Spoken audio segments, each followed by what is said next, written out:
I think it's just going to get weirder and weirder and weirder, and finally it's going to be so weird that people are going to have to talk about how weird it is. Eventually people are going to say, what the hell is going on? It's not enough to say it's nuts. You have to explain why it's so nuts. The invention of artificial life, the cloning of human beings, possible contact with extraterrestrials, the systems which are in place to keep the world sane are utterly inadequate to the forces that have been unleashed. Welcome back to Forbidden Knowledge News. I'm your host, Chris Matthew. Today my guest is Seth Kicklighter. We are excited to announce that Forbidden Knowledge News is now syndicated on Clear Air FM. It's an independent voice for truth, peaceful free speech and freedom, challenging narratives, encouraging critical thinking, and celebrating creative expression without censorship. Go and check us out, as well as all the other amazing shows on clearair.fm. Forbidden Knowledge News is available every Tuesday, Thursday, and Saturday at 12:15 p.m. Central Time on clearair.fm. We have those links right in the description. Also, be sure and check out my films. Occult Louisiana is on Tubi. Doors of Perception is on Amazon Prime. We've got some amazing guests coming up for you next week. We've got Brandon Thomas coming up tomorrow. John Rice, Brian from Demon Erasers, Leslie Michelle Clark, Ryan Gable, Adam Swart, and Tilly Treadwell. Amazing week coming up. Be sure and come check that out. We are booking guests for April and May. If you have suggestions or you'd like to be a guest, email me, forbiddenknowledgenews@gmail.com. Today I want to welcome Seth Kicklighter. He is an author, researcher, and aspiring demon slayer. He's a former Gnostic, out-of-body traveler with extensive exposure to New Age and Gnostic psychic lore. His aim is to demystify and normalize an understanding of the prime weapon of choice for a unified great deception. Seth, welcome. How you doing? I'm doing amazing, brother. How you doing today? I'm excellent. I'm so looking forward to this. We're going to get into your book, Spirit Realm Shenanigans, an unhinged rant exposing the psychic fabrications of disincarnate dweebs and Nephilim nitwits. I love the title. First of all, it's one of the stronger elements of the book. Yeah. Yeah. And it presents evidence of a demonic deception in the form of the New Age movement, which is put in place to create a new false unifying belief system, essentially. This is a possibility that I've explored on the show before many times, but I really can't wait to share your own experiences as well as your insights. But before we do, this is your first time on. Tell us a little bit about yourself and let the audience know how they can find more. Yeah. So I am a pretty hardcore radical extremist Christian now, biblically so. And I did not start that way. It took a lot of reading into the New Age and Gnostic lore. I've read at least 30 channeled books, half a dozen holistic healing, different type of methodologies books, all the reincarnation evidence from Ian Stevenson. I've read tons of his work and a ton of astral travel stuff, which is what we're getting into today. And I cross-examine basically a lot of these sources and find a lot of discrepancies in how they can't coexist with each other, the evidence that they're presenting. Only under one model can they coexist, and that's under a deceptive, coordinated deception from demons. Which I call demons. And if you want to call them, spirits of various kinds, if you believe in that, I would say they're masquerading and they can present themselves however they want. And I'll prove to people pretty quick that they have the capability of impressing grandiose visions. We'll get into theories in a minute. But we'll get into that. About me more, or where you can find my work. I just had my X account hacked and recovered in the last few days. I just recovered it this morning, so I'm good. Oh, good. So if you want to find that's where I'm most active, is on X, and that's under Sethlehem, which rhymes with Bethlehem. It's the same spelling. And that's the username, and then screen name is Sethlehem's a screen name. The username is Seth Kicklighter, my first and last name. And that's where you find me. And on Instagram, that's my photography, but I also have my work on there, and that's _. So there's a whole, yeah. And I have a YouTube channel, which is going to have podcasts that I go on soon. But for right now, it's just my audiobook, and the audiobook is completely free on Spotify and YouTube. And it is 34 hours. I'm sorry, but it's funny. And I use goofy voices for all the excerpts of people that I'm mocking. So I make it fun. Right. And the book's on Amazon. The books you can buy my PayHip. So you can find everything through my link tree, which is in my bio on my social media. So that's just me being clear about all that. Yeah, but I did out of body travel a lot too. And I talk about it a little bit in the book. I tell a few funny stories, but I found out from my own experience that I was being deceived. And then it led me on a search to find out answers. And I think I did so. Excellent. Well, great introduction. I know you have a presentation that you want to get into. I just wanted to ask you if there was a specific catalyst, any main prophetic event that occurred that set you over the edge to get into this particular lifestyle and information. Well, like I said, I was doing a lot of out of body stuff for a while. I thought it was cool, and I had some fun with it. And I wasn't encountering guides as much because I was going in looking for, like, knowing I would be deceived, but I didn't believe in the whole vision concept I came to now. So I don't think they messed with me as much, except whenever they were just coming out to attack me through demonic oppression via, pulling me. They would pull me out of my body at certain times, and I could go back in, pretty easily, but sometimes it would be more of a challenge. And I started calling on the name of Jesus one day, which intuitively came to me before I was a Christian. And it just intuitively came to me, and boom, it had a real effect on demonic oppression. And I had a lot of sleep paralysis stuff. Getting pulled out of my body. And a big thing that happened, which was, I'll tell it quick, but it was kind of stupid, but it was funny. I talk about in the book, and basically I was going out of body one day, and for months I've been telling my roommate, who's my friend, I'm like, hey, one of these days I'm going to eject my soul from my body, and I'm going to come and flick you in the face, and maybe you'll notice something. Because in the lore, when you read it, it's not easy, but Robert Monroe talks about making people realize he's there, which later they forget. It's a whole thing. But I was like joking around with him, and I was like, oh, eventually I'll haunt you in the house. And I was joking around, but I was like trying to do it actually. So I would go out of my body, and he'd be downstairs, and I go downstairs, as a ghost, whatever. And I see him playing video games in his room, looks clear as day, as if he's right there. And I'm going in and out of his body, seeing if any ectoplasm rolls off of him. And, I'm just being silly. And I'm like literally astral giggling through this whole experience. I think it's hilarious. And I'm watching his screen, his video game he's playing. It looks perfectly normal. I see the details. It's very crystal clear. And I'm like seeing if he notices anything. He doesn't seem to react. And I'm like, whatever. I'll just go back to my body and I'll see if he noticed anything. So I go straight back up to my room. I go downstairs in my real body. And then I basically open his door, and I'm like, hey, and then I realize he's not even there. And he's not home. And I didn't know he was not home. And I thought he was home. My expectation was that he was home. So, and my theory now is that, okay, with his vision control, the fact that he was there was purely. Now I looked into it, and I'm like, okay, what can explain this? Because it was so perfectly clear, like it was like nothing out of the ordinary. And I read in the lore more, and it says, oh, that was a thought form. That was just something your subconscious created because your expectation and your belief that he was going to be there, and your desire to see him. And I'm like, that doesn't make any sense. I mean, looking at it now in the deceptive model, a demon's jacked into me. They're reading my mind. They know what I believe I'm going to see. They're working. It's basically the other side of that thought form coin. Thought form insinuates that your consciousness did it by itself without any external influence, which is not what I've came to the conclusion as. So that was like the first kind of mind fuck where I'm like, this doesn't add up.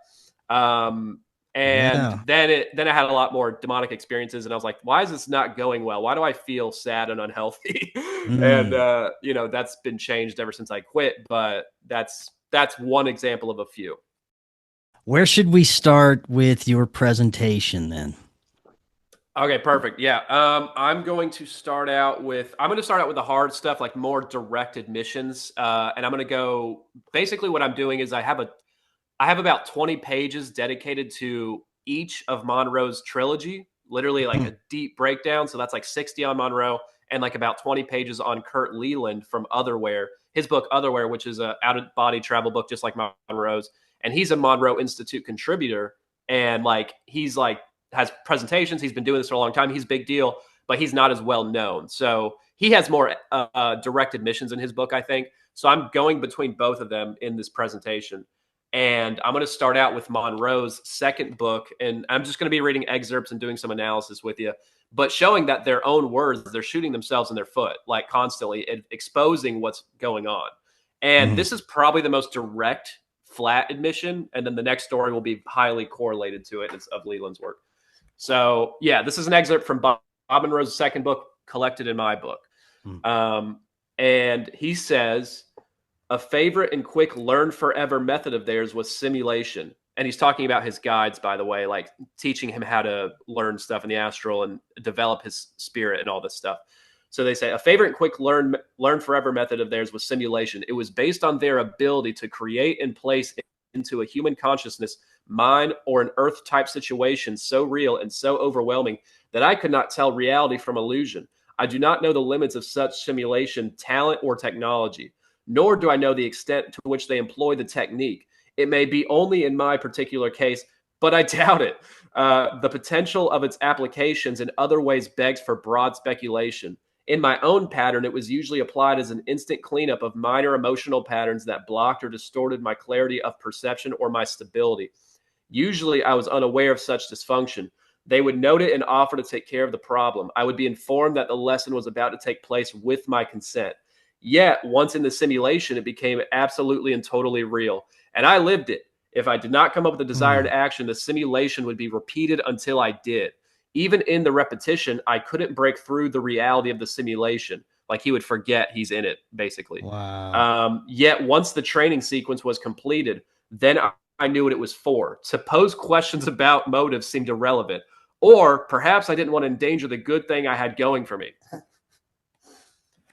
So Very interesting.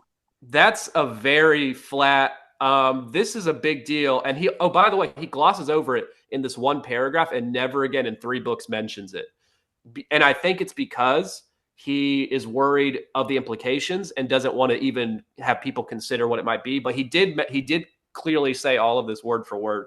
So the fact that he says he cannot tell it from illusion or from anything else, that's a big admission. And that is repeated constantly, by the way, which you'll see when we get into it more. But that's saying that his guides admittedly can do this and fabricate every little detail. And we're going to get into more excerpts that show how detailed and how a lot of people might have experienced this themselves and they don't even know it, which we'll talk about later. So right now I'm going to go to Leland's work, and this is the most relevant part to what I just talked about, where he's in a simulation and he talks about his experience, unlike Monroe, who doesn't even tell us what happened. So this is and this is probably the longest excerpt where I'm going to be explaining it and then reading and then explaining it and then reading. So bear with me, but it's worth it. So let's see. So Leland is out of body and his guides want to basically give him this simulation experience, and they tell him they're going to put him in one, and it's a test, and it's basically an astral escape room. He's not escaping like, you know, a physical thing. It's like, it's mental mind games, whatever. But he thinks it's physical. It's so real to him, he gets lost in it. But I'll just read it. He basically finds himself in a castle in what he believes is like 1600s Italy. And he's wearing this goofy outfit. And he is in this bedroom with a study and all that. And he says, I look down at the drawing table, where I found a complex perspective study of a cathedral drawn in ink on a piece of parchment. The sketch was in the style of the Renaissance. Could this be a past life, one in which I'd been an artist or architectural draftsman? So for one, he's saying he's in the simulation now. He immediately thinks he might be in a past life, which doesn't make any sense because he has autonomy, right? You don't have autonomy in past life memories. But there's more examples of that being sketchy later. So he, and it's very detailed. He thinks he's in Italy. Oh, and he also says, no, I'm just going to read it. I'm going to stop skipping ahead. So he says, as I was instructed to look for clues, a quick scan showed me that there was no door. Perhaps it was concealed like a trap door. After all, I seem to be a prisoner of sorts. So worthy of note here, there's no door. So you can't say it's a copy and paste of a room. This is all I'm saying, every detail fabricated and created by consciousness. I don't think it's technology done by aliens. I think it's very, very consciousness based, and we'll get into more of that. And then he says, this is where it gets super silly. He says, I looked down at the drawing table again. The architectural rendering was gone. In its place, I found a piece of typing paper turned sideways. On it was a child's crayon drawing of a landscape, a bright blue sky with a smiling sun and puffy white clouds, green grass, and a poorly drawn cow grazing by a metal gate. Before I had a chance to ask myself what such a drawing was doing in the Renaissance, however, I found myself inside it, a real-life figure projected into a cartoon. A wind of colors flew by. The sunset and the crescent moon lying on its side rose up. The moon had a big nose and was wearing a nightcap. A music box began to play Beautiful Dreamer, and the moon started to sing along in the voice of Frank Sinatra. A chorus line of 5-pointed stars whirled and jigged between verses, occasionally chiming in. The brown cow never moved, however. It remained frozen mid-chew, grass dangling from its mouth, faintly pathetic. The sun and the moon seemed to be attached to a revolving wheel that kept spinning faster and faster. Day alternated with night so rapidly that they blurred together, flickering like a strobe light. And then, just as suddenly as I'd been whisked into the child's drawing, I was outside again, seated at the drawing table. The architectural rendering had reappeared. So I'm going to take a second to say they're just fucking with this dude, I think. I think they're just having fun with it right now. And he's forgetting momentarily why he's there after this. Like, he's back in the room and he's getting lost in it again. Totally not even realizing the intense experience he was just in, where, like I said, he's in this little cartoon universe and it's very somatically like a full experience. It's not just like you're seeing little visuals. He's feeling it. He's hearing things. He's, I don't know if he's smelling, he's not talking about it, but his full 5 senses are usually present through these experiences. And it feels like you're there. So now he's back in the Italy castle room, and he's, again, he's looking for clues to escape, and he kind of starts forgetting he's there, but then he remembers. His lucidity is fluctuating, right? Which is not usually, which we'll get into why that's happening in a minute. But then another instant shift takes place. Instant. Like, this is like you're in one place, then you're in another, and there's no break. And this time it's irrelevant to anything in his immediate vicinity. And he says, the study vanished, and I found myself wandering through a desert. With a clarity of logic that startled me, I resolved to seek out the witches and warlocks who must have been responsible for this bizarre change of scenery, forgetting about his guides doing this, right? And he says, perhaps they could tell me how to escape this reality in which I've been imprisoned. I walked and walked, and the desert remained featureless as it had been when I first arrived. I was lost. But that didn't stop me. I kept on walking anyway. Suddenly, my perspective shifted. I seemed to be seeing myself from far away, looking down on myself as I walked. The desert planet I was walking on was so small that it spun beneath my feet with every step. I was wholly responsible for its rotation. I panicked. I began to feel that I would be trapped in this barren reality, wherever and whatever it was, forever. Without transition, I found myself back in the architect's study. So let me ask you something. Go ahead. This, if it matches your theory, could have troubling implications for things like hypnosis, past life regression, psychedelics. Yeah. But I have to ask you, what about dreams? Everybody has dreams, and many researchers, scientists also would link dreams with human altered states of some kind. Could it be considered a natural human altered state like a dream? And if so, what's happening in our dreams? Are we also being deceived in our dreams by these entities? Is that all the time, or is it sometimes? What do you think about all that? Oh, I have thoughts. I have a whole chapter on dreams. It's not as long as some of the other ones. Okay. And after this, remind me to get into my overall theories, because I realized I glossed over that. Sure. I need to address that.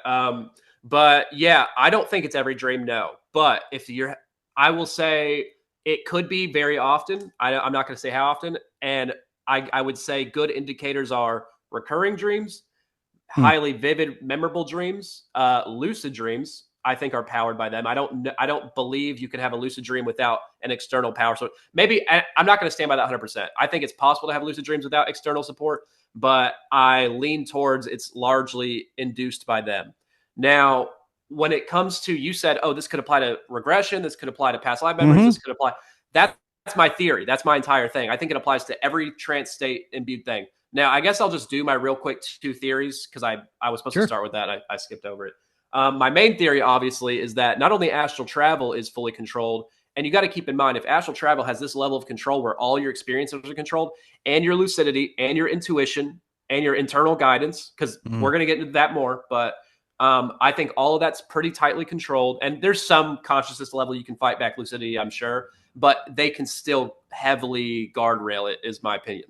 Now, I think that this vision control is perfect, and it is the main tool, the deceptive tool to be used for not only astral travel, which is all basically lucid dreams they control, and they're using it exclusively for a couple of reasons, I suppose, but the main one is to craft a cosmology that aligns with other spirit guided information like the channeled work and reincarnation lore. And basically it's creating an anti-biblical framework so that you, in my opinion, so that you question the biblical cosmology that I believe is the genuine one.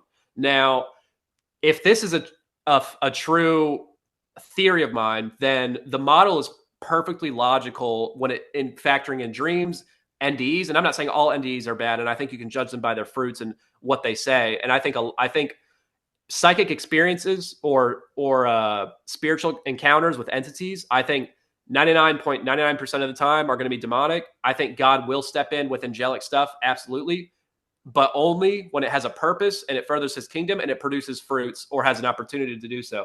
If you are doing divination and you're intentionally seeking occult powers like remote viewing or channeling of any kind, if you're reaching out to God or whoever you think it is, you're not going to reach him if you're doing it. He has the choice, in my opinion, and that's in the Bible all throughout. All the prophets were chosen; they did not seek it. And we'll get into more of that later. But that's my core theory of the book, and that's most of the evidence for that is in the astral travel work we're going in today. But my second theory is completely in line with it, and my sources are holistic healing books, and we can talk about that later. But I basically cross-examine these holistic healing books, and they're mostly spirit releasement therapy. I don't know if you've heard of that. No. Okay, well, it's pretty underground, and it was kind of big in small pockets of areas in the 90s and 2000s, and I don't hear anybody talk about it. And it bothers me because if you dive into that lore, it has a lot of reverse engineered answers you can get from the deception there. But essentially, it's this new age spiritualist version of exorcism, but you're channeling and you're doing it intentionally. So the practitioner will tell your patient, hey, make sure when we go into the session, you let yourself be open to any entity take over you. They tell them to consent in advance, which is required, to channel an entity, and they're finding out attachments, which are 80% of the time they say ghosts, like earthbound spirits, and demons would never pretend to be a ghost, by the way. And then about 10% of the time they're demonic, but they're non-biblical demons, and they call themselves dark force entities because they don't like the pronouns of the biblical terms. But they're basically a dumber version of demons who don't show their true intelligence. And then the rest of them are aliens, but they're not directly alien souls. Sometimes they are, but they're attachments that are from alien tech, where the alien tech is etherically connected to their lab. So then you can channel the alien through their alien tech. So they channel the alien from their lab, and they tell you everything you want to know. And then there's soul fragments, which can be of you or someone else. And they're basically, and I have complicated thoughts on soul fragments, basic altars, where people are traumatized and they, the MK Ultra stuff, and they break off, and their altars create a different version of themselves with their own, their own thoughts, their own mind. Yeah. And if they're real or if they're exclusively demons is up for debate. But according to Christians who do this work, if they are real, they are getting hijacked and used by demons, essentially.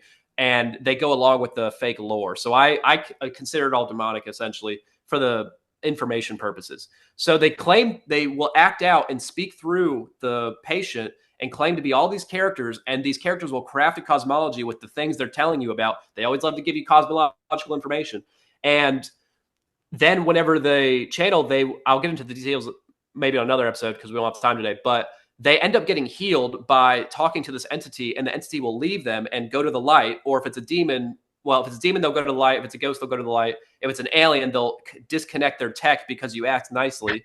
And soul fragments will be reintegrated and you have to ask them to. Hmm. So you have to ask a spirit to integrate with you. That's consent to a demon hijacking you. That's all I'll put it there.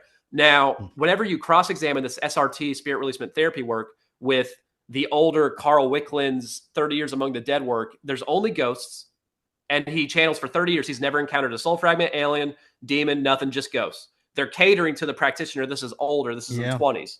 Well, it's in the 1800s to 1900s. And then you have, I'm going to call out a certain name, but this is an opinion.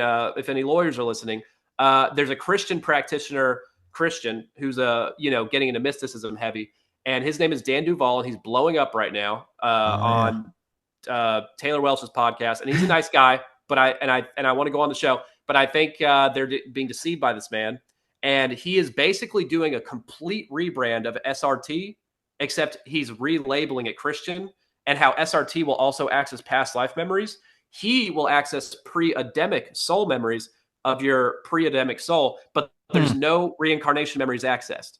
But for these other practitioners in the New Age, they've never heard of a pre-Adamic memory, never accessed it, but they have plenty of past life memories and interlife memories, which I covered in my book plenty.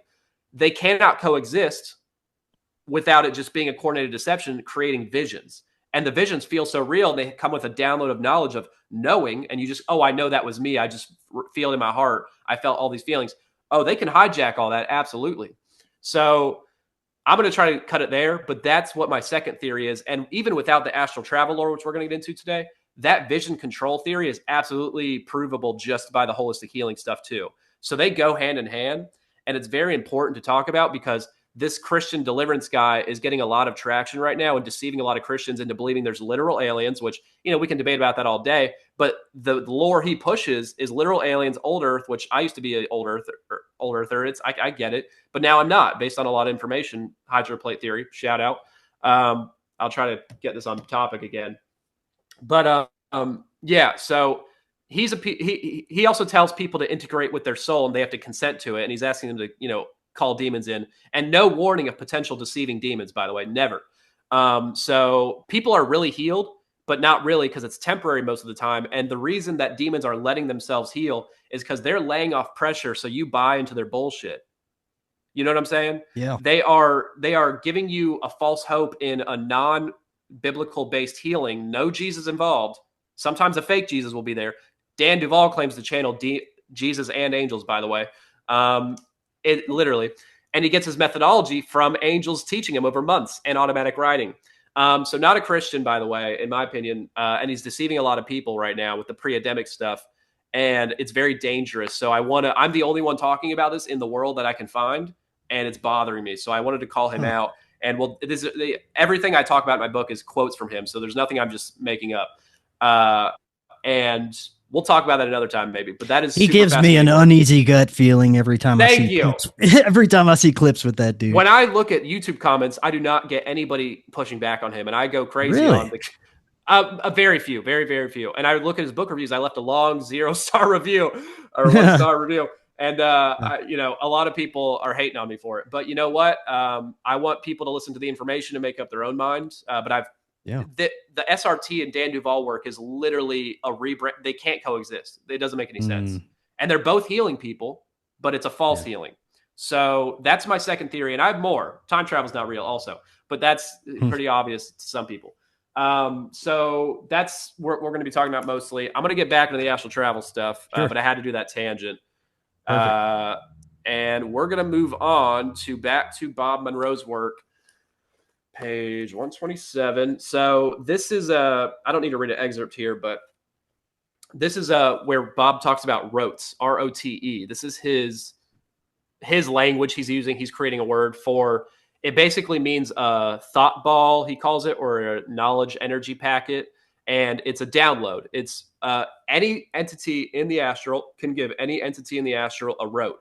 And it's basically it can be information, like a complex set of information. Instead of just communicating in the astral telepathically, you can just go, here, take this, and you instantly know a lot of information at once, right?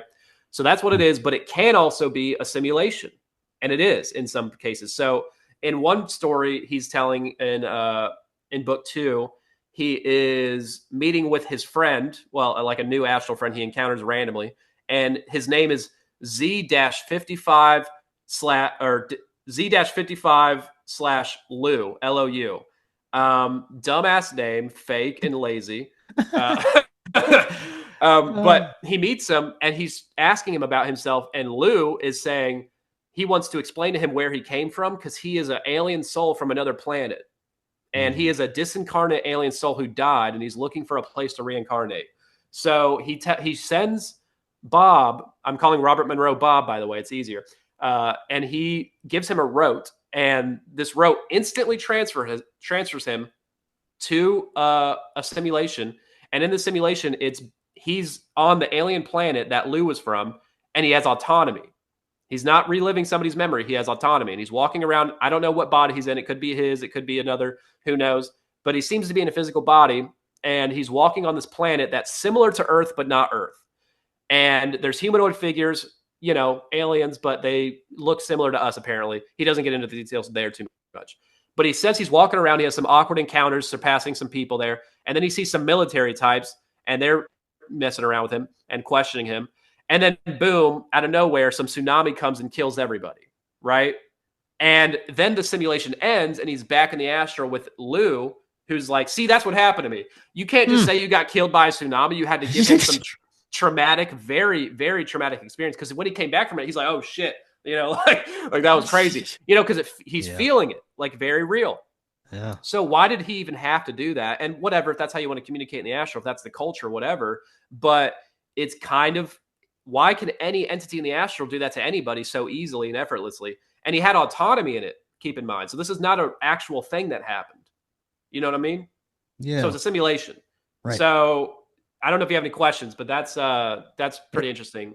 If you look at it from that angle, it's almost like these entities are using MK Ultra tactics to achieve a certain perspective. You're paying attention. Yes. Yes. And there's much more of that going on. Absolutely. But it is a lot of programming and trauma-based mind control relatively. And it's also, you'll see more examples of this, but it's also giving, they want you to have guidance constantly. And there's always a guide there, invisible usually, but they want you to think that you always need them to be present. Because once you find out that they're always present, they don't want you to be mad because they're always going to be there. But a lot of the time they think they're alone, and you're never alone in the astral.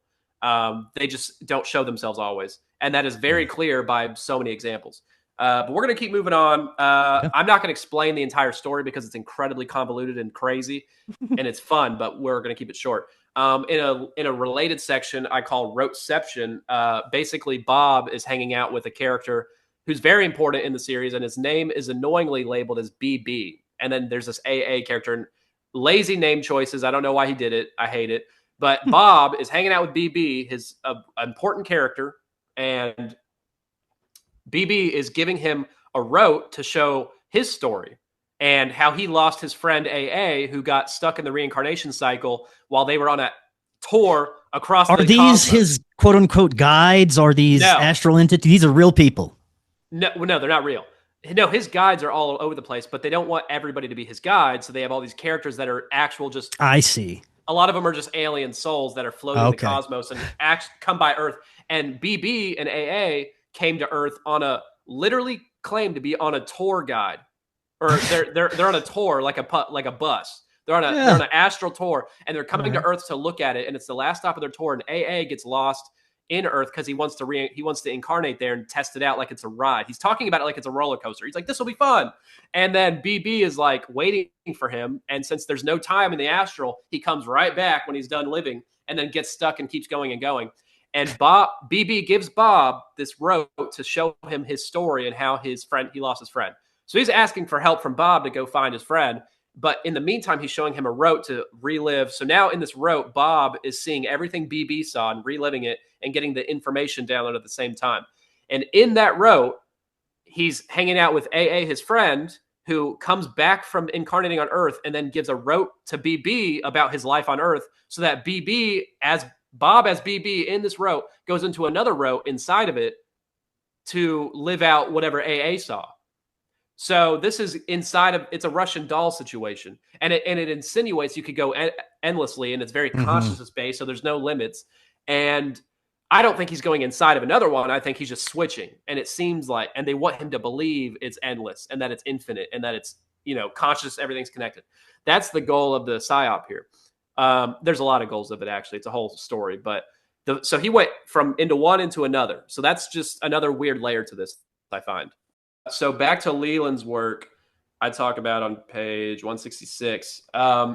So Leland said, I'll just read it. He says the facilitators, which is a name he gives to certain types of guides. By the way, he has names like overseers, facilitators, and quite a few names for other entities that do different things, different jobs in the astral. Mm-hmm. But he later says, they might all be the same thing, and I just don't know. He literally says that. But in the meantime, he says the facilitators fulfill a variety of functions in the after-death zone, where you go after you die, depending on the station to which they've been assigned. Thus, they may be broken down into subgroups identified by the specific tasks they perform. One night, my guide arranged for me to watch a documentary that provided an overview of these tasks. I was brought to an area of non-physical reality that I perceived as a conference room large enough to seat a dozen people at several small round tables. At first, I seemed to be merely watching it. Moments later, I was actually inside it, personally witnessing the things described while a voice explained what I was seeing. Another example of jumping into a simulation created and controlled by these entities, and they're invisible, and then they're narrating to you at the same time. Full control. So, and you don't need to go, yes, please, I want to go into the simulation. No, you don't have to do that. They just do it whenever they want. They already have enough consent via you just choosing to go out of body. You know what I'm saying? People within the New Age community that support astral travel and remote viewing and all of these things would probably say that these beings are putting us through these simulations to help us learn and grow and become more spiritually connected.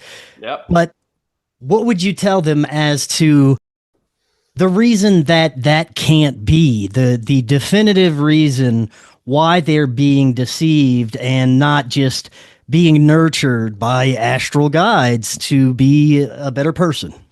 Well, one, it's taking away from real life so much because it's making you hyper fixate on, one, your afterlife, because they say it's training for the afterlife so I can navigate. Shut up. That it takes away from your real life heavily because you're hyper fixating on things that aren't tangible, and it isolates you from other people largely, or connects you with people who are crazy like yourself and bought into the slop. So it has a win-win effect on the deceptive agenda wise. It doesn't help you develop your morals, because they say morals. They talk about karma a lot, and how literally there's people, and I'm not saying every New Ager believes this, but there's people in the New Age, and there's quotes of these people saying no one's ever responsible for somebody else's death because they planned it in their karmic, their pre-life, where they decide everything. And it takes away free will a lot. If these life planning things are real, if you get into the details of them, it is so elaborate and mixed with so many other people's life plans of these soul families and this Dolores Cannon work, where they say that, they basically talk about how you plan a lot of major injuries, your lovers, your people who die around you when you die, all these things, leaving very little room for free will. So that's another layer, and that's getting a little off topic maybe.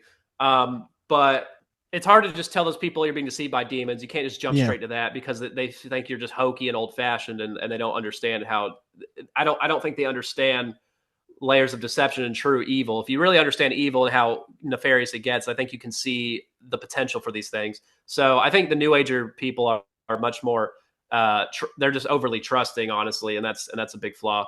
I don't know. It's hard. I wrote a whole book specifically for them. This isn't for Christians as much. I'm sure this information is not only for them, but for those on the fence that aren't quite sure which way to look, Yes, it's breaking down exclusively New Age Gnostic material for the most part, and a little bit of Bible stuff to validate it. Which I hope I get to today. But it's showing that there's you can't read this book and decide that none of this stuff is going on. There's too many examples. And I will say, for anybody listening, since your audience is not fully Christian, so I can actually make some effort here. And this is genuine. Go to my link tree in my bio if you want to see the rules for this, because this is a genuine offer. I'm not fucking around. I'm giving anybody $1,000 who reads and finishes my book. It's kind of long. It's 412 pages with tiny font. But if you read my book and you aren't convinced you don't have to convert. I say if you don't convert, but if you don't convert to Christianity, or you at least, if you agree with my theories, that counts. Okay. But if you don't agree with my theories and you think I'm full of shit and you read my whole book, I have to quiz you for 5 minutes on a phone call to make sure you're not bullshitting me. And then I will give you $1,000. That's not a joke. I've already converted a few Gnostics doing this. Well, God converted them, they softened their heart. But, my book was a conduit, and I've had zero fails so far. Not a ton of people have taken up the offer and finished, but that's how much I believe in my work, and what I've uncovered here, I think, is a big deal. So if anybody wants $1,000 and thinks they can intellectually dominate me here, feel free. I would love that. Reach out to me via email at kicklighterphoto@gmail.com or through my DMs on Instagram or X.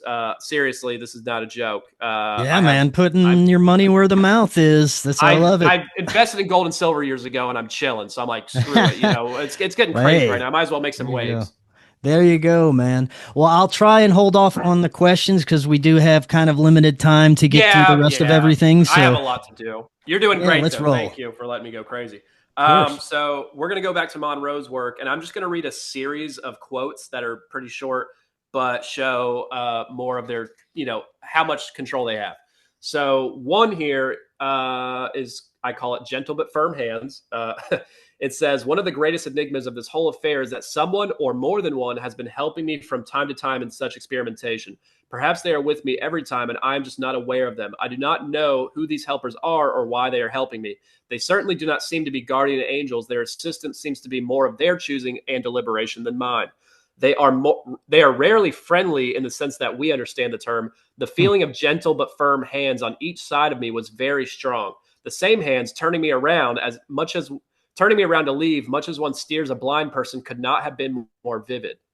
So yeah, that's flat admittance. I'm getting pushed around. And then another one I call Supermind Take the Wheel says, your destination seems to be grounded completely within the framework of your innermost constant motivations, emotions, and desires. You may not consciously want to go there, but you have no choice. Your supermind or soul is stronger and usually makes the decision for you. So that's saying, wherever I go in the astral, maybe not all the time, but a lot of the time, I don't decide, but my innermost core desires do, which is totally not a demon telling me what I think and merging with me. So he thinks it's his own soul or his supermind, his higher self. It's synonymous with higher self, which I'm sure most of your people know, but higher self in New Age is basically a culmination of all your incarnations, past and future, or most of them, the ones that didn't fall away to different realms. It's a whole weird thing there. But and he talks to his Godhead much later, which we'll get into, where there's over 1,000 of his incarnations in there.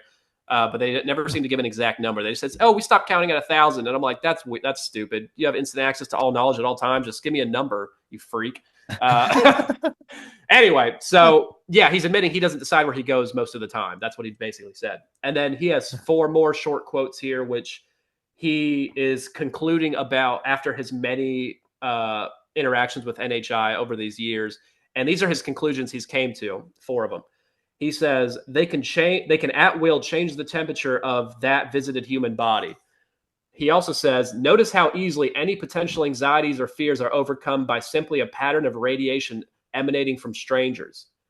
Now, I will say real quick, you hear about the Skywatcher people and all these people who get this radiating love and this divine feminine feeling and these strong feelings of love. And why would a bad entity fill me with all these good feelings? Well, it's, first of all, manipulation of your chemicals. It's kind of weird.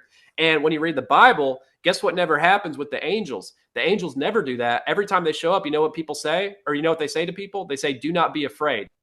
I think every time they show up, because people aren't getting their chemicals jacked into and manipulated. They are being told, and they come to the conclusion on their own with their own volition. So the feeling with love is deceptive because it's unnatural. You know what I'm saying? So that's another layer here that people don't understand. Another quote is, the entire history of humankind and Earth is available to them in the most minute detail if needed. But you can't tell me how many incarnations are in my Godhead, but you can access all information. And my first chapter after the intro in my book is a 45-page breakdown of 12 different channeled sources and how some of the most popular ones.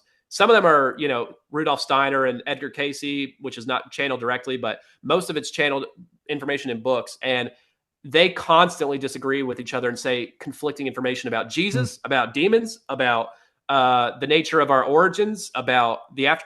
They never fully agree. They have thematic agreements, but they never fully agree. So if they can get the most minute detail of information about history, why do they differ so much on Atlantis, which is totally not a cover up for the antediluvian world with the fucking Nephilim? So is what I would see it as. Yeah. Anyway, but it's a half truth, it's partially truth to it. So another quote he says is, not only can they utilize the vocal cords and the breathing apparatus via channeling, but they have total access to the memory storage lodged in the individual. I already knew that, but this is him telling you they admit, and he knows that they can access all your memories and to the minute detail. And that means they can access all your thoughts. Now, this will be more important later, but especially for the reincarnation, false impressed memory stuff, which also applies to secret space program, by the way. I just had to put that out there. If you can access all memories and all information, and you can access information of your Borg hive mind, because I believe demons are individual, but they are accessing a kind of AI like etheric hive mind. That's what I believe in. It based on the lore, it shows that very clearly when you get into it deeper. And my book talks about it.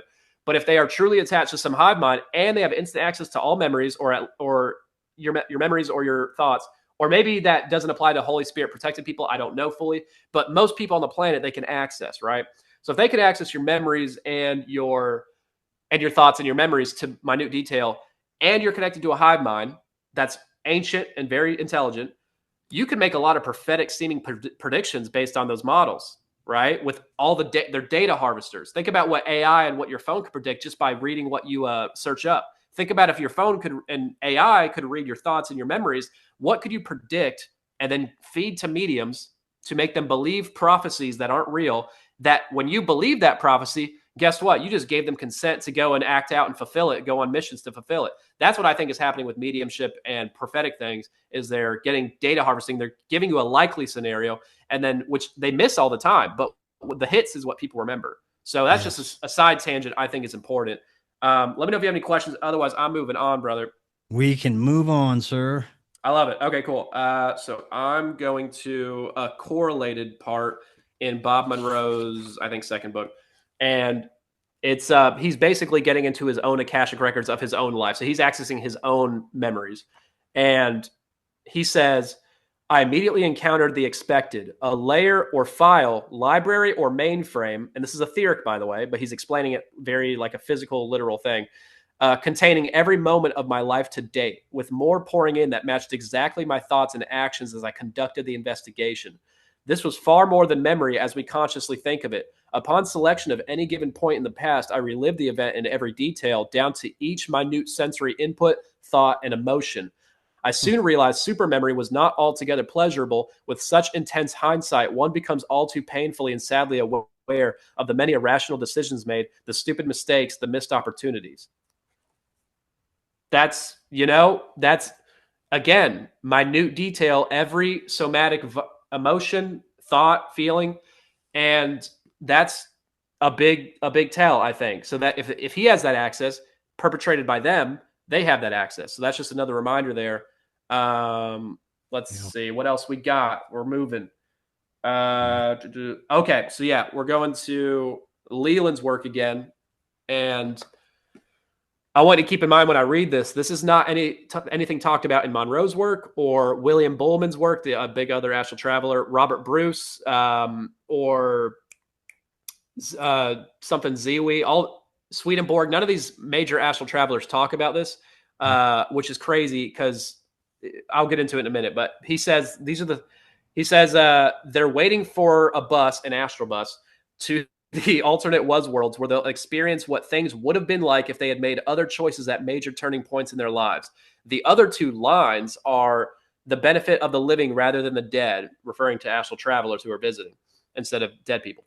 The alternate is worlds may be visited by people who want to see what the present would be like if they had made a different decision at some point in the past. The alternate will be worlds give them a chance to see what consequences might develop from a decision currently under consideration.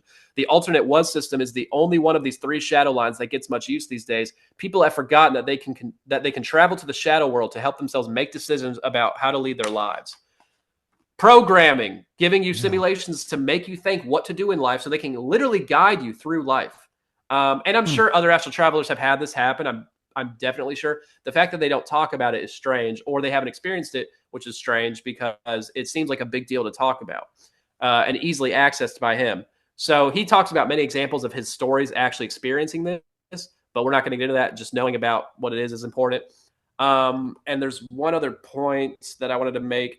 Oh, yeah, and Leland's guides tell him that Earth's insane asylums, all the crazy people, he says that they are filled with, to some degree, people who traveled to these worlds astrally too much, and they forgot what past, present, and future was like, even when they come back to their bodies. So they went crazy. So they're literally telling you, no, these people aren't demonically harassed by spirits and they're clairvoyant and clairsentient to the spirits. No, not at all. They are just crazy from astral traveling to these realms. And they say the reason it's a problem is because they go without proper guidance. They didn't have a guide. There's always a guide, but they're telling you, you need to remember, we're with you and that's cool. You're always cool with us staying, right?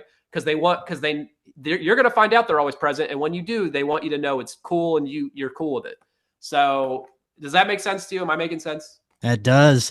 It also makes me think of all the quote unquote channeled material, not only the new age spiritual material, but technology that has supposedly been channeled by certain groups throughout history. All our best stuff. All the stuff that really doesn't benefit humanity in any way. It benefits AI, it benefits technology, it benefits the ruling class. We're building our own enslavement system. That's it. We don't have any technology that's going to heal humanity, that's really going to benefit us in any tangible way. But that was all supposedly channeled too. Absolutely. Yeah. I mean, it's a double-edged sword. It comes with some positives and advancements, obviously, but because the internet is such a blessing and a curse at the same time. It can be used for good. It's a tool, but it's a tool ultimately that's used for our demise. And we're building our own infrastructure for, ultimately the beast system, in my opinion, which is, right here, right now, basically coming around the corner. And I think the plan was always to just keep doing this and give knowledge to the people who are willing to be there, fulfill their agenda on the earth plane.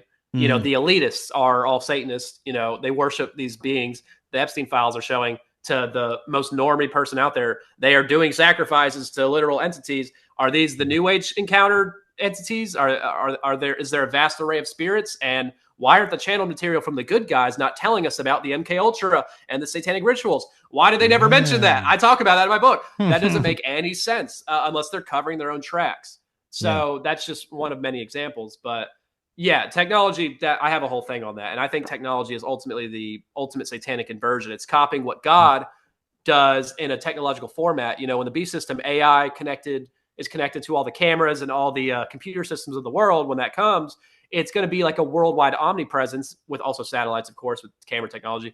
It's going to be like a worldwide omnipresence, imitating God's power to an obviously lesser synthetic degree. Yeah. So that's what I think is going on. Most likely connected to that hive mind, Borg mind that you just mentioned. There you go. Yeah, you're getting it. Okay. It's all very beautifully, thematically aligned in the story of our universe is, the craziest one ever. And I love it. Despite the darkness, you know what I'm saying? Yeah. But yeah, we're going to move on. This is a fun one. So we're actually moving to Robert Bruce near the end of this chapter. And I have two sections that he talks about, which are very interesting. One is where he talks about entering paintings in the astral. So you're in the astral and you're in the real time zone. Before you go into other realms, you're in your house, you have a painting, you can go into it and create a world. So he says, the projector then moves into the target rather than passing through it. This seems to trick the subconscious mind into creating a virtual astral realm around the projected double, identical to that shown in the picture or mirror being approached.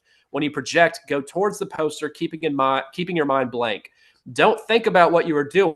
Just gaze at it and move towards it. As you approach in this way, your subconscious mind will be tricked into creating an astral realm exactly like the poster. Just move up and into the poster. It's like stepping into another world. Everything in this world will be exactly like in the poster. It will appear to be a normal three-dimensional world, an exact copy, indistinguishable from reality. To customize this world, cut and paste small pictures of things or people you want to find in this world when you enter it. If you cut out a small picture of someone living or dead, your subconscious will create a thought-formed shell of them, and they will be there waiting for you. This may be an excellent way of communicating with those who have died. What the shit? What are you talking? Bro, he's saying make a little, what's it called? A mood board or where you put, I don't know, put a bunch of celebrities on a painting and you can go in the astral and fuck them. That's what he's saying. Whoa. I mean, you know, I'm taking it to a goofy Well, place. hey, you know. But no, think about it. Sure, that's a thing with these guys. Oh yeah, bro, they're freaky dudes. I never tried that because I thought it was too silly. But this next thing I did try it out because I didn't believe him. I thought he was bullshitting me, and anyway. So then he talks about mirror portals, and he says avoid windows and mirrors during real-time projections, as well as any other highly reflective surfaces, even still water that is reflecting the sky. Passing through a reflection can shift you out of real time and into a mirror image world, into an anomaly. This is, in principle, very much like how virtual reality projection works. Once inside an anomaly, it can be difficult to return to the true real-time zone without returning to the physical body. Sorry.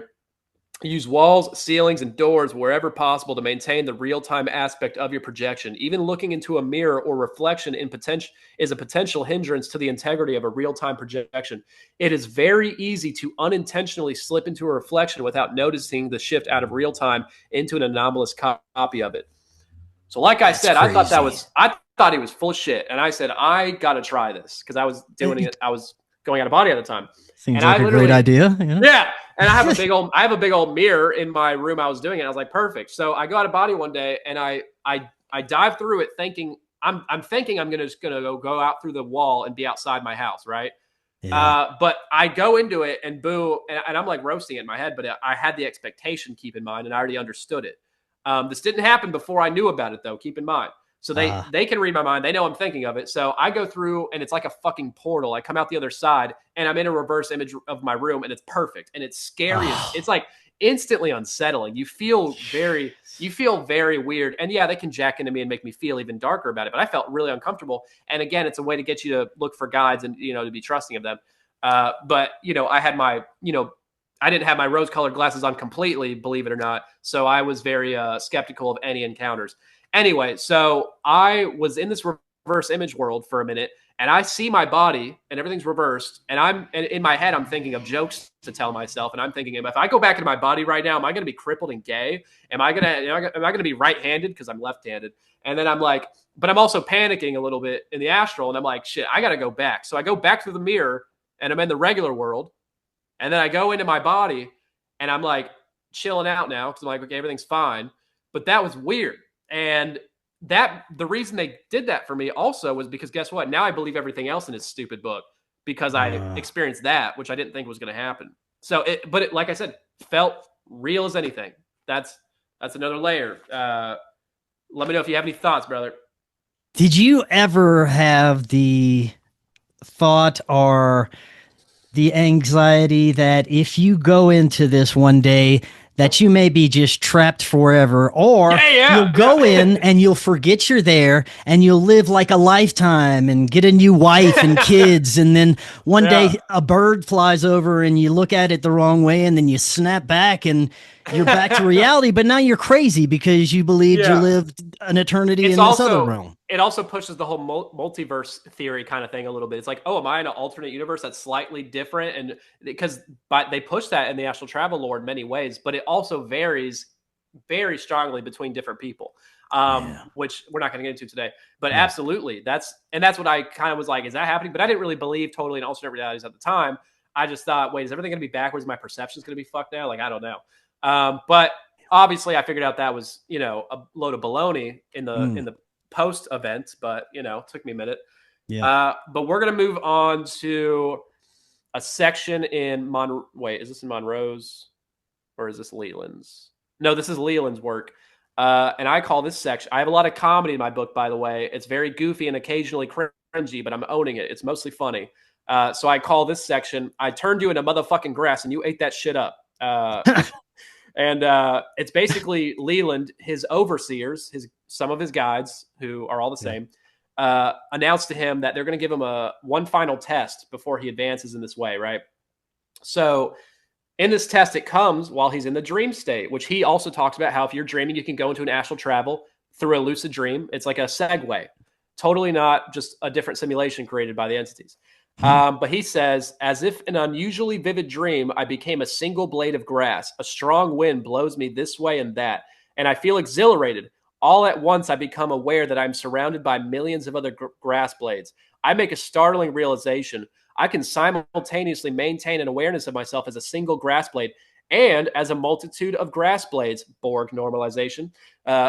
Yet my unique beingness has a precise location within the vast tapestry of grass that surrounds me.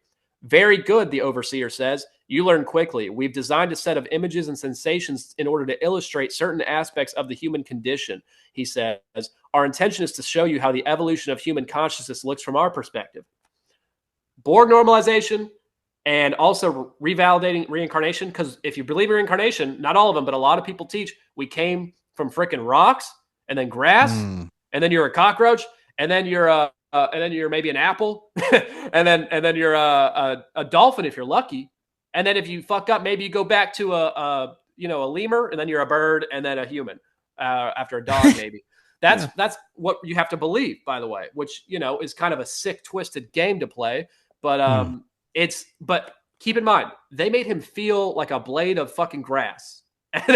And then he talks about later, he felt the nutrients flowing into him. It's all intuitive download and maybe feeling warm and fuzzy. That's pretty much probably what it is. But the fact that they can elaborately make you feel that is crazy. And then I'm not going to explain. They spend 22 pages on this in his book. I'm not going to explain the whole thing, but I will say he is then turned into a flower and then a bee and then a raspberry, kind of downgrade, and then a human gardener. And as a bee, he's going to the hive and he's flying around and he feels the whole sensation. Like he's a freaking bee, bro. And he doesn't doubt. It's a simulation and he kind of knows that, but it feels like it's the real thing. And we don't know for sure if that's the case, but he believes it because it's so convincing. So that's crazy. And in Bob Monroe's work, he talks about the same thing basically, except he's on a journey in the year 3000 where he metaphysically time traveled in the astral, of course, and he's meeting BB in the future it's so weird. It's the crazy story. We don't have time for it. But while he's in the future Earth in the year 3000, his friend is having fun with him, and as if they're going on roller coasters, they're like possessing other entities. As if they're going on a roller coaster, they're having fun with it like it's a game. So he goes into a leaf, then a panther, and then a bird, and he feels the entire thing, and they're having fun doing this in the year 3000. Totally not a simulation. I doubt it. We got more, but let me know if you got any thoughts, brother. Let's roll. All right, bet. So page 154 is where he talks. This is Bob Monroe's work again, and he talks about, in its third book, I believe, the focus levels, which is he goes from focus 10, 12, 15, 21, 22, 23, 24, all the way to like 50 something. Skipping a lot of numbers for some reason. But they're basically different levels, deepness of the astral realm, and different focus levels take you to different areas. And it's his kind of way of mapping it. But every astral traveler has their own way of mapping it. It's completely, it's not really solid like that. You can't really attribute all these numbers to it. But he says focus 27, he calls the park or reception center. And it's a human-created, beautiful, non-physical area where guides help newly deceased people and where advanced explorers build their own spaces. So this is a quote talking about it from his book. He says, each individual is invited to create his own personal and special place within Focus 27, a place to which he may return at will. The forms that these places take are as varied and unique as the participants themselves, ranging from log cabins by quiet streams to clumps of trees, South Sea islands, palaces of crystal, and corners of one's heart. Basically saying you can create your own world with whatever you want. And it's a lucid dream, but it has a consistent element to it. And it's funny they say the palaces of crystal, because when people get alien past life memories, they'll talk often about palaces of crystal in these, telepathic societies that are perfect, by the way. And just an interesting way to program that concept and that new age lore into what we should become in our planet. But the crystal saying pretty gay to me, honestly. But I think this is the origin of Mormon heaven lore, by the way. And maybe the 72 and maybe the 72 virgins thing. This might be the origin story of how this came about. I don't know. But it's interesting to think about because it's kind of a half truth there. Now he also says about this that the guidance that may be requested according to our participants in many different forms. It may appear externally or sensed internally. It may be constant through all the experiences or may change from time to time. Reports include mention of a glowing white shape, an individual called Sam, a hooded figure who revealed himself as a famous film star, a little dog, the color blue, a human hand, and voices saying, "We are here." Some participants do not see guidance as separate from themselves in any way. Guidance and I are one, as one report says. Reminding you, even when you're in your own personal safe haven, that you can create anything you want. There's always an entity there watching.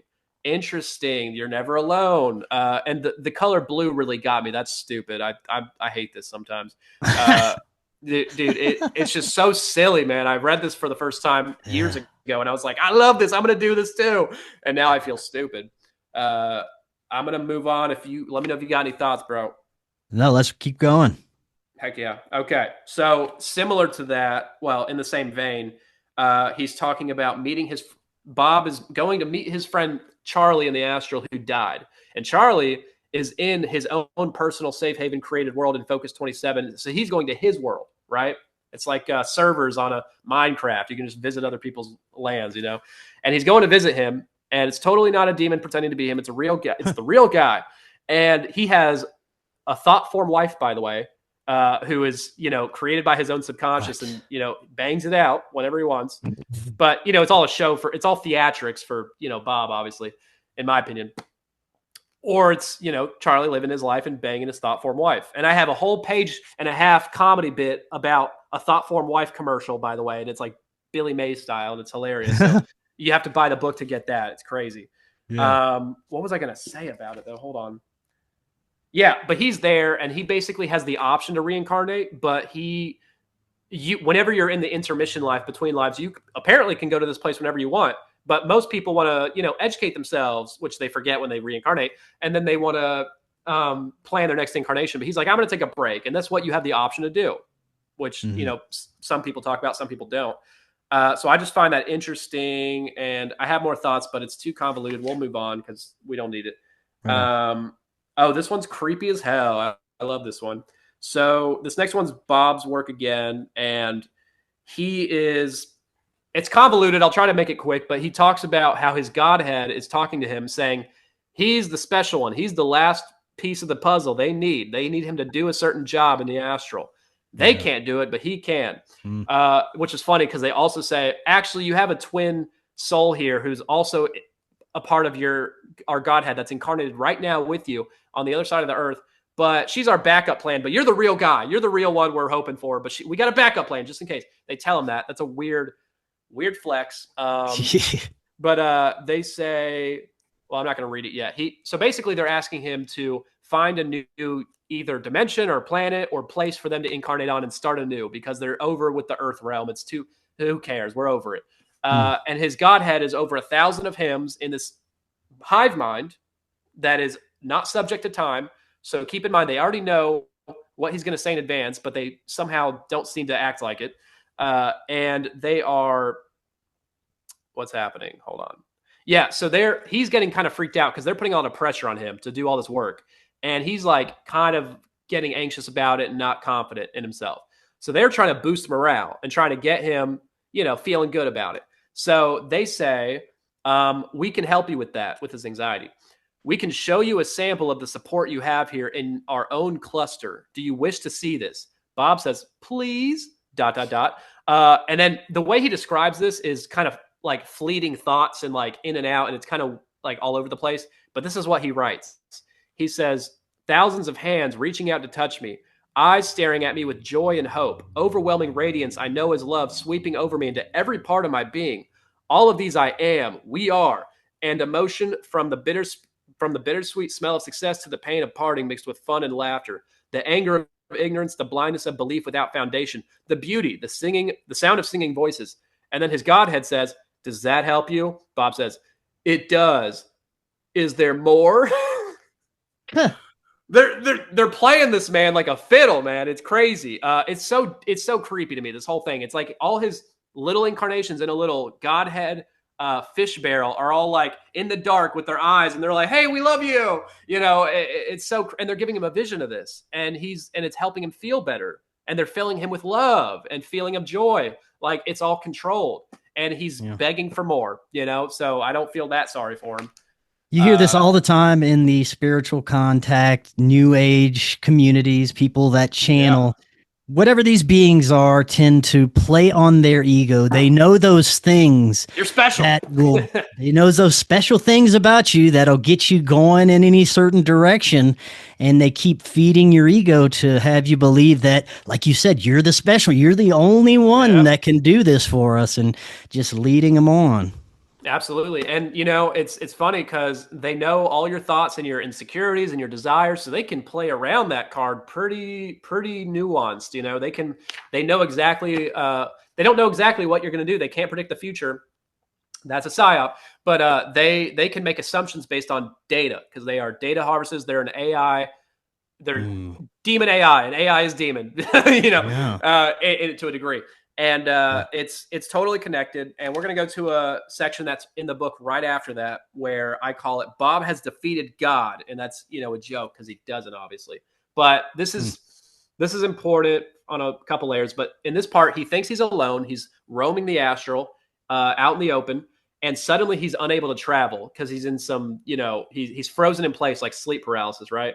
And he hears a voice in his head, which is, he describes as cold and admonitory, which I would say is like, you know, just emotionless or kind of disconnected. I don't know, just kind of rude, but not in an intense way.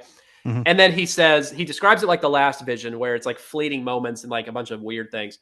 He says, a feeling of intense pressure as if I am dissolving into water. Oh, no, I'm sorry. I skipped. This is God talking to him in his head. Okay. Apparently, this is someone claiming to be God. He says, God says, I am the Lord thy God, whom you serve. Getting very KJV with the thys there. It has to be Yahweh. It just has to be. And then Bob says, a feeling of intense pressure as if I am dissolving. Now I'm in water. My lungs are full of water. I must have air. Get rid of the water. No, it can't be. It isn't so. There is no water. I have no lungs. I am being made to think that's where I am. It is an influence. I know it is not so. The pressure releases. I can feel fingers of energy probing for the core of me. I can stop this. Close the receptors. Close tight. I remember how. And then God says, you do not remember. You do not remember. He's like yelling at him, like pathetically, by the way. And then he says, but I do remember. I remember the test. They were so real. I am ready for this demanding energy. It cannot harm me. But what is this? What God can this be? It cannot harm or affect me. You're literally in an astral headlock getting a vision impressed upon you. I don't know. And then God says, do you not accept me as your God? And then Bob says, the idea of a God that threatens amuses me. I let this idea flow out. God says, do you not fear me? And then Bob's narration is saying, I release a picture of me blowing apart again and again into a million fragments and reconstructing after every explosion. Gay. God says, God says, you are damned. You are no more than wasted energy of me. Who is your Lord? Narration goes. The energy fades into a tiny point and vanishes. Okay. Bad press campaign for God, who they're insinuating is Yahweh. And they do this many times, by the way, which we're not going to address all of them, but they do this a lot. And I talk about it in my book. And that's probably the only one I'm going to cover. But they try to make God look like an asshole constantly. But they don't necessarily say it's the highest God, because, of course, the Gnostics push the whole Sophia. Oh, he's just one of many, and he's got people above him. So it's kind of like, well, which is it, you know? But they're making him look like a pathetic bitch, kind of, yelling at him and then getting vanished because what? You did some astral mental fart at him in your mind, and boom, you defeated him? That's stupid. Why are you batting 1,000 in this realm? It's dumb, and I don't know if you have any thoughts on that. No thoughts, but we got about 15 minutes left. Oh, my God. Oh, my God. As much as we can roll through. That's crazy. Okay, let's see what I have left. Yeah, I can probably skip a little bit because I really want to get to the Bible stuff. And again, we can do a second part to this for sure. Well, we're only doing the vision stuff today, which is I can finish most of it. Okay. But the holistic healing stuff is very, very important, and I do want to touch on that in another episode if you would like. And then if you want to do a third episode, I can touch on how reincarnation memories are completely fabricated in children and regression memories all through this model. And it's every aspect in the birthmarks too are explained. So that's deserves its own part. Anyway, I'm going to move on. We're going to get moving. So I'm just going to skip a couple, but I am going to say his Godhead, Bob's Godhead, once asked him for permission to use his body and basically asked to possess him, and he lightly turned him down in a very nice way. And they moved on as if it didn't happen. So I'm not going to read it, but it's interesting. So I'm actually going to move on outside of the astral travel lore to Vicky Joy Anderson's work in my dream chapter. I love Vicky. I love her. She's amazing. She started reading my book and she loved it, but I don't know how far she made it. And I am going to keep gassing her up because she's the best. But yeah, I talk about, this is her work, not mine, but she talks, I don't know if you know, she talks about the fabricated room. Yeah. And how in sleep, for your listeners, for whenever you have sleep paralysis, she says, and she's had hundreds or thousands of experiences over many decades, and she's interviewed many people who've had the same thing. So this is not just her.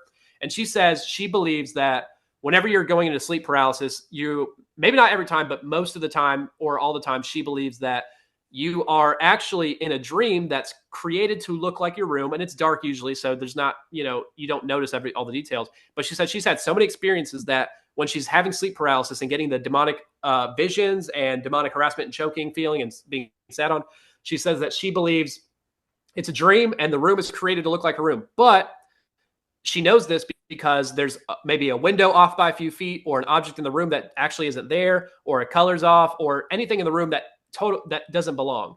And she's noticed this after many encounters, and her whole thing is saying, oh, the demonic thing you're seeing is, or the alien you're seeing might be showing up in your dream vision, and you can't even tell it's not real. You can't move your body, but your body's not frozen. Your astral body is, and it feels so real, you don't know the difference. So if anybody's ever had sleep paralysis, you might know what I'm saying by how real this feels. And I think that's absolutely happening, and I've had that happen to me multiple times. And I believe that's the case because I've noticed similar discrepancies. And if that's the case, they put a lot of psyops into the visions you see during this. And I'm not saying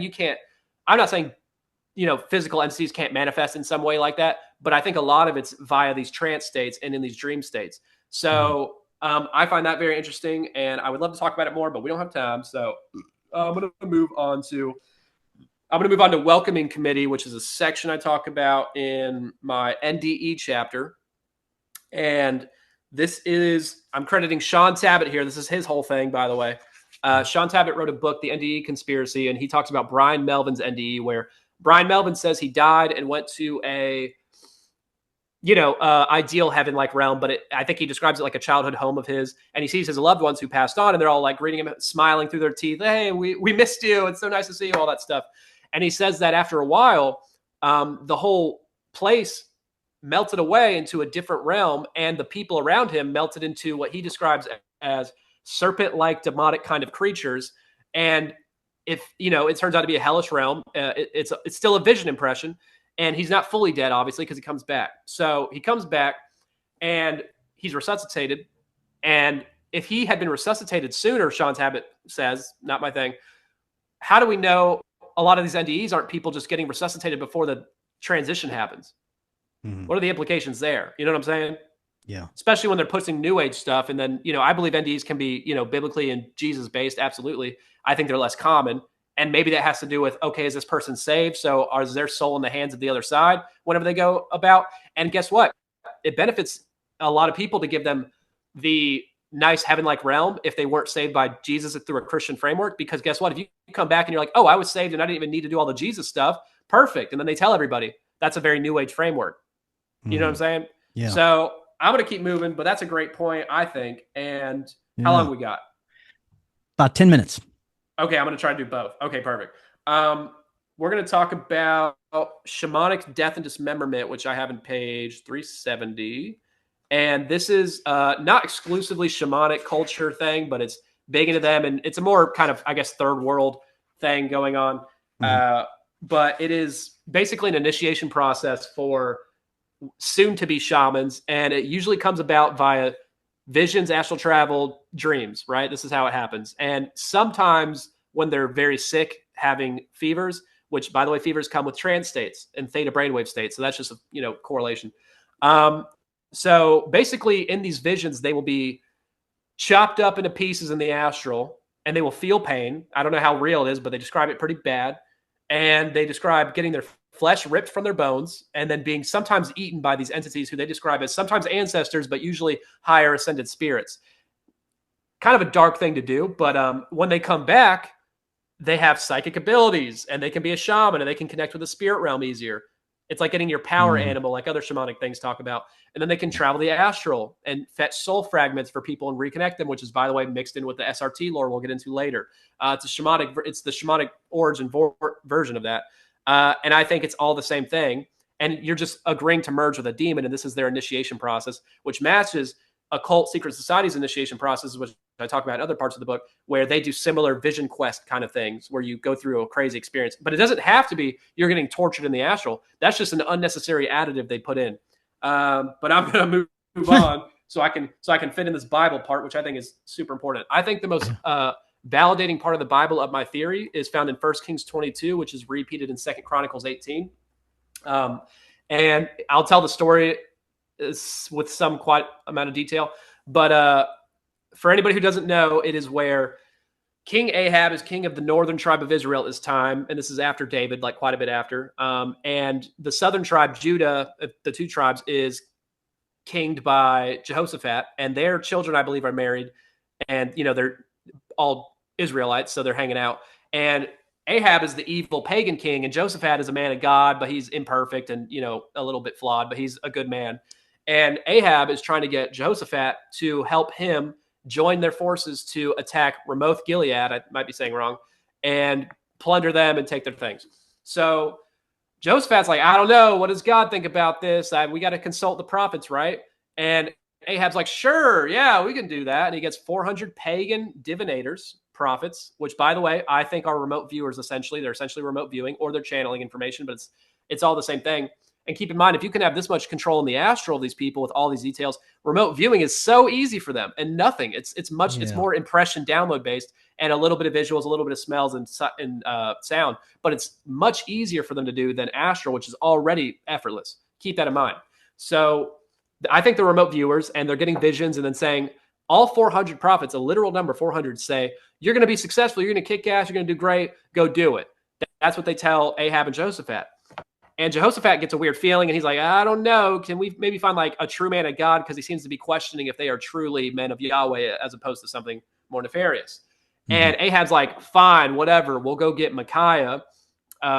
And he's like, but I don't like Micaiah because he's previously prophesied bad fortune unto me, basically saying, I'm not going to tell you what. He doesn't tell him what he wants to hear.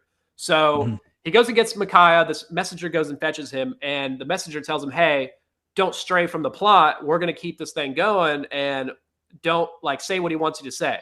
And he says, I'll tell him what God tells me to say. Cool. Amen. And then Micaiah shows up, and Ahab's like, all right, what do you see, bro? What's going on? And Micaiah basically starts off being sarcastic and roasting him by just going along with what he wants to hear, obviously in a mocking tone. And then Ahab's like bitching at him, like, hey, give me the truth, bro. And then he gives him a vision, and God steps in instantly and gives him a real vision. And the vision he sees is God, and apparently, however that is visualized, he sees God and the heavenly council communing and discussing how to get rid of Ahab. Not like kill him, because they're acknowledging free will and respecting that, but they're like, he's problematic to the Israelites too much. He's taking them down a dark path. He was probably one of the worst, if not worst, kings of that whole period. So they're like, how do we deal with him? And then one angel raises his hand and goes, hey, what if I go be a lying spirit in all the prophets' mouths? And then that's all it says about it. Yeah. But he's just saying, what if I go deceive the spirit or deceive the prophets, which, by the way, they're asking for it because they're doing divination, which God says not to. Well, if you want occult information, you'll get it, but it ain't necessarily going to be true. Is what I think he's saying with that. And so this angel goes and does that and gives 400 prophets perfectly matching, I suppose, visions and psychic information downloads, which they have full control over funneling that information. That's a big deal, I think. Now, I'll come back to it, but moving on, he tells him this, and then Ahab curses him and slaps him in the face because he's disrespecting him and sends him to prison. And before he does, Micaiah's like, hey, if you go to battle, you're going to die. And this is what God said. And so people would see this and go, oh, God's sending an angel to deceive him. That's messed up.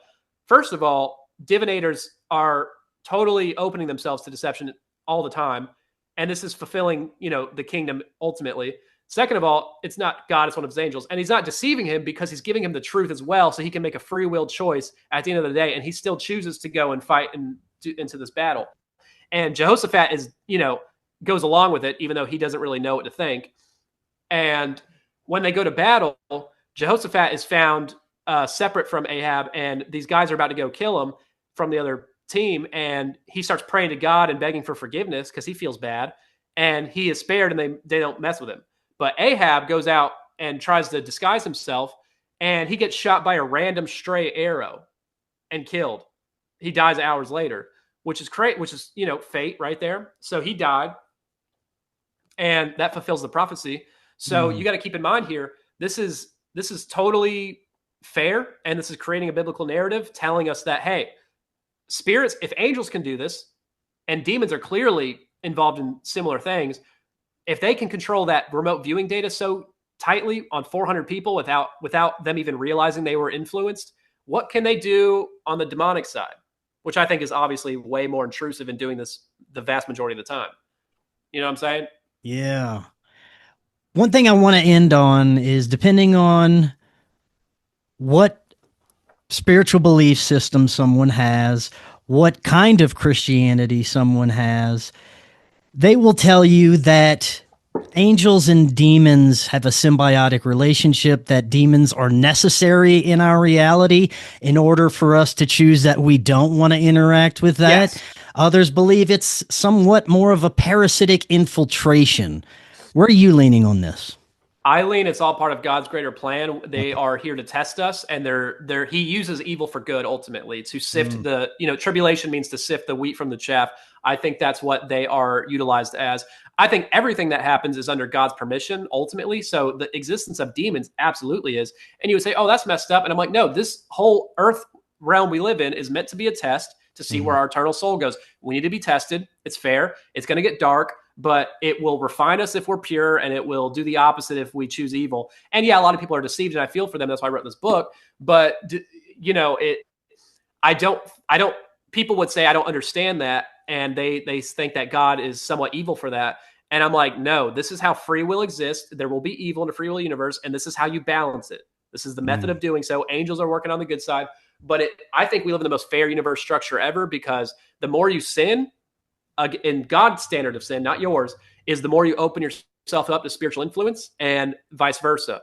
And I think that's by degrees. So if you're, running a red light, it ain't going to be the same as if you're, murdering someone for no reason.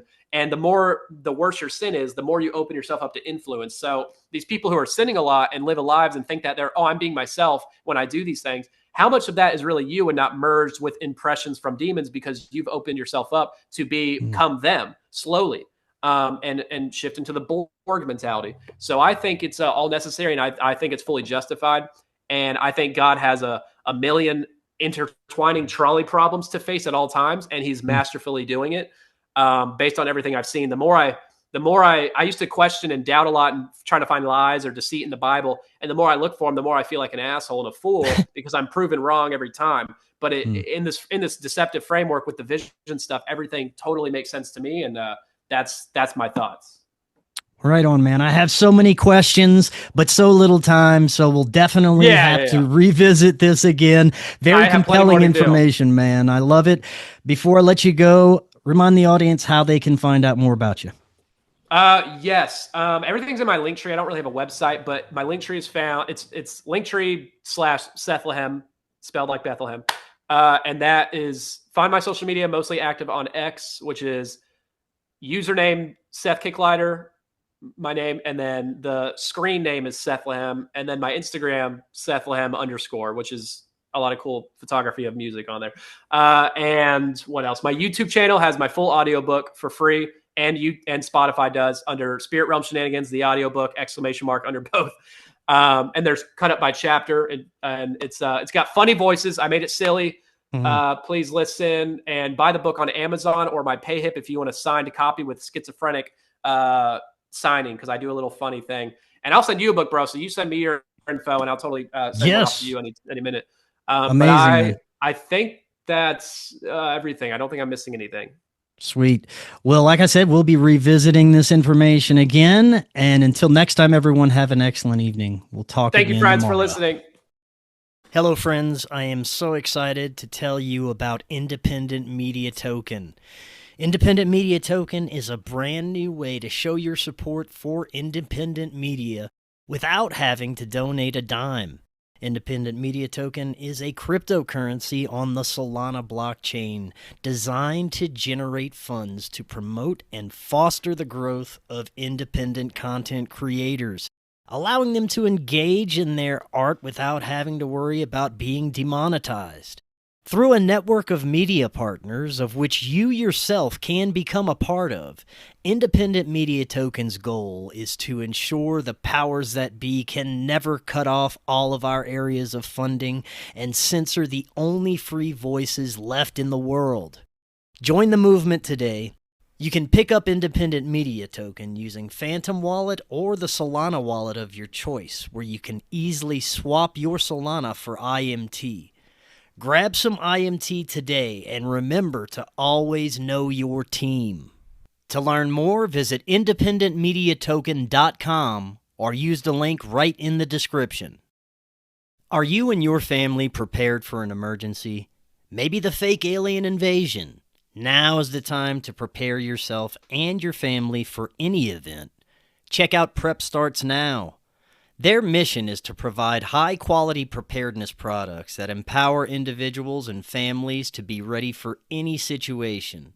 They're committed to delivering reliable, trusted gear to ensure your safety, security, and peace of mind in times of need.